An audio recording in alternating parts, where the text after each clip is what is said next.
But DC United have announced that Wayne Rooney will be their new coach, of course, returning to MLS after that stint at Derby as manager.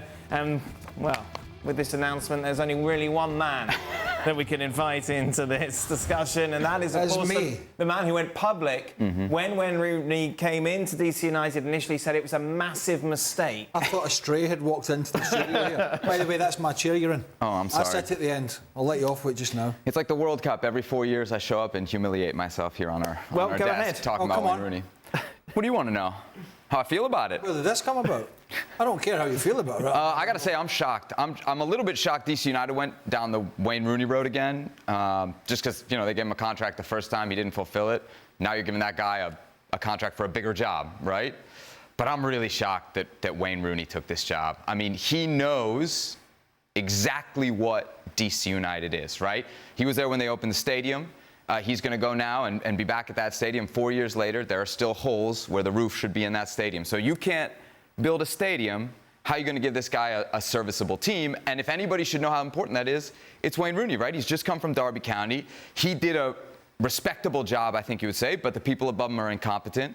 And so at the end of the day, he's doomed. I don't know that this is going to be any different for Wayne Rooney. Short term, I think we might see something like we saw in 2018, but long term, I'm worried for Wayne Rooney. When he first arrived, you said that it was a mistake because he doesn't reach out to the DC United like demographic. Has that will this change this time around?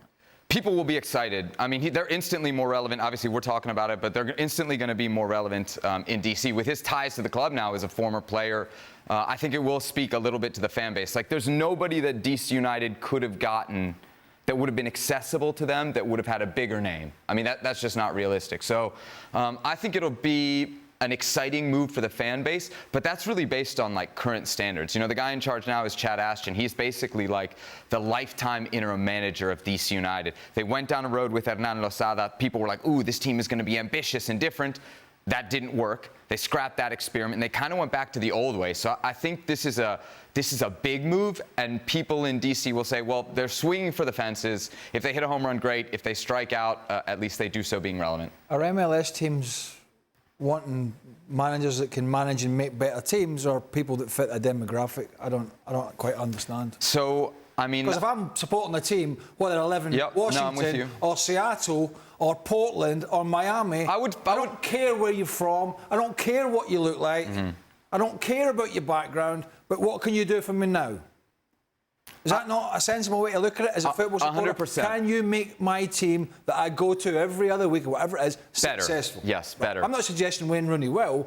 Is that not the most important thing that people have to worry about? It is for fans, but I would push back and say that fans also want their teams to be relevant. They want their teams to be talked about on shows like this and other shows. Well, that doesn't matter where your manager comes from or what. So what are you saying, that DC United fans are going to look at Wayne Rooney and say he doesn't have a managerial resume? I'm saying you talk about successful teams. Doesn't matter where your manager's from, doesn't matter about demographics, it's all about success. You know MLS is a business as well, and you know that those things come into play. And I think for DC United, it's going to take a major investment for them to be competitive. I don't think they're willing to do that. I think you can do this, you can be relevant, and maybe you get a spark and you're in the playoffs, which is not some great achievement in MLS, but it's kind of the standard that DC United has set. Are you surprised that he's gone? Given that his stock wasn't bad at all. He must not have had very many other options. I'm just talking to Craig. I know. He's excited. He's excited. We've let him out for a little while. He's excited. Do you know, I never gave a thought to what Wayne Rooney would do next. There's a few people in England, I read some, one or two quotes saying, you know, Everton putting that together, 16-year-old coming in, or maybe even a 15, I can't remember, he was so young. And then he was this big thing, and of course that's his home club. Frank Lampard, you know, saved them last year, and in essence they stayed up, but they were not great. Can he turn that around? And would he try for that kind of path? That's a big jump. Right. And I think that's far-reaching. But there was people putting 2 and 2 together and coming up with 5. I think there are others that thought, well, listen, maybe he could have stayed at Derby. They go to League One. They put the best team and the best squad, even with all the administration in that division. Maybe that would have been a better option for him to go into League One and try and come back up and build his stock. So I don't really know how all this MLS stuff works, clearly, and I've never had that. So I don't know what he's walking into. You know what he's walking into more than me. I would have thought that Everton. That's Stevie. Everton's miles ahead of any job in MLS, right? But even anything in the Championship, even League One, is miles ahead of DC United specifically. So if he's taking this job, it makes me think maybe there weren't the options that I would have thought he would have earned from the work at Derby County, at least in the Championship. Well, at least you'll get to see your face. There you go. There you go.